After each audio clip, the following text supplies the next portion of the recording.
I've been thinking quite a bit about the impeachment of Donald Trump, the possible impeachment of Donald Trump, and clearly our audience has been thinking about it as well. Last week during live calls, we received a number of calls about the possible impeachment of Donald Trump, and I want to talk about the political repercussions of impeachment, not about whether it is or isn't warranted. It may well be warranted, and we'll find out more about that. Who knows? Almost daily, we're finding out more about that. But impeachment really could backfire. And I've read many pieces about this over the weekend, which have only heightened my concerns about the path forward if there were to be an impeachment of Donald Trump. So let's run through some scenarios. And remember, impeaching the president is not removing the president. Impeachment is the start of a possible removal of the president. Clinton was impeached, remained in office for his full 2 terms. So the sort of obvious scenario that we've been talking about is, okay, well, Trump gets impeached, gets removed. Mike Pence becomes president of the United States. Dangerous right-wing ideologue, could be likely less scandal-ridden than Donald Trump. That means he would probably get more done. Might set up Republicans to do better than they otherwise would in 2018 or 2020.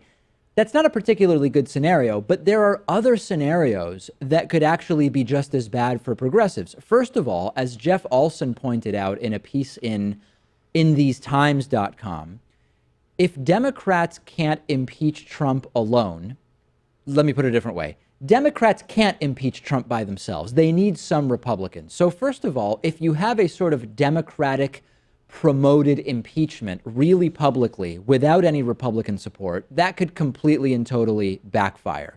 You need a simple majority to impeach in the House of Representatives, as well as a 2/3 majority in the Senate in order to sort of convict the president during impeachment proceedings. It could be done with all Democrats and a few Republicans. But that would be a great situation for Republicans if Democrats lead an impeachment and then it fails on the conviction side. If that happens, Donald Trump is completely re-energized and empowered. And I think that that's a really, really dangerous scenario. Now, let's consider a different scenario. If Donald Trump is convicted and impeached, you have Trump give way to Mike Pence, reliable for religious conservatives, helps the Republican brand. Republicans get the benefits of impeachment with little risk if just a few were to join Democrats. And that's another really risky scenario. So there's already a number of scenarios here, Pat, where impeachment could actually lead to Democrats being worse off in either or both 2018 and 2020. I do understand the concerns. I just think that if the allegations are true and that the Trump campaign did collude with Russia, not only a foreign government, but an adversarial government to help get him elected, that would be so damning and the charges would be tantamount to treason. It would be to a point where you kind of have to undergo some impeachment proceedings. You're completely right. And I am not arguing that if the facts show that impeachment is appropriate, that impeachment should not happen, but sort of playing out how these different scenarios might end up impacting politics and Democrats for the next 2 elections. Imagine another scenario. There is a Democratic-led impeachment and it fails to impeach Trump. Not only do you have Trump re-energized, as I mentioned, you also are probably helping Republicans in 2018 and 2020 as well. And that could be really dangerous when you think about what would happen politically with continued total Republican control in the House and Senate. And we can look at history, too, because in 1998, of course, congressional Republicans led the charge to impeach Bill Clinton, and his approval rating went up to 73%. Now, I think part of that has to do with the reason that they tried to impeach Bill Clinton over a sex scandal. This is far more important, but you can see how it can backfire so easily. It could also backfire. A failed Democratic-led impeachment could backfire because the progressive movement right now is hugely energized. Do you realize what would happen to the progressive movement that is so energized right now if Democrats manage to start impeachment proceedings with the help of just a few Republicans, and those proceedings fail to remove Donald Trump?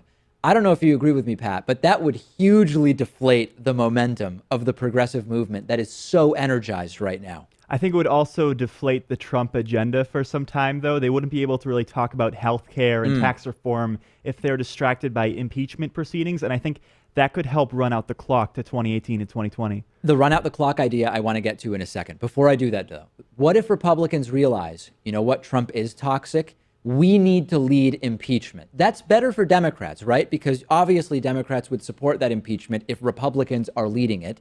There would be some Republican voters who respect Republicans saying, hey, you know what? Not for the good of my party, but for the good of the country, I, as a Republican, will support the impeachment of Donald Trump. But you would have tons of Trumpists that would be mad at their senators and members of Congress.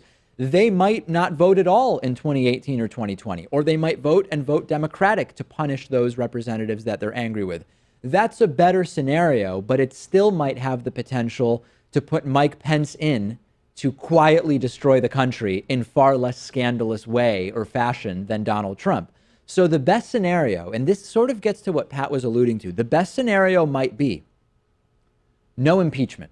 Trump stays in, riddled with scandal day after day, and is able to get nothing done, with the idea that the Democrats take over in the House and or Senate in 2018. I know it's a tall order. They take over the White House in 2020.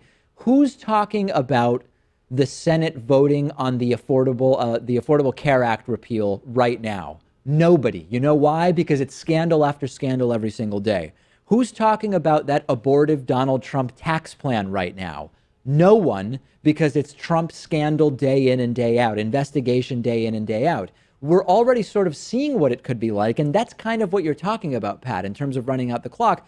Trump staying in riddled with scandals for the next 3 years might actually be the best way to keep progressive engagement up and not put Democrats at risk in the next two elections. And I think the potential of that happening is why it's a possibility that Republicans could lead the effort to impeach Trump. Right. But if that was to happen, I think Democrats might catch on as to what they're trying to do, just trying to get Pence in there real quick. To be super clear, this does not mean that the Russia investigation shouldn't happen. This doesn't mean that I think Donald Trump is clean. This is merely a discussion of the repercussions of how an impeachment could affect the path forward. And I look forward to hearing from you about this. I have a feeling that there will be many in our audience who agree and many in our audience who disagree with me.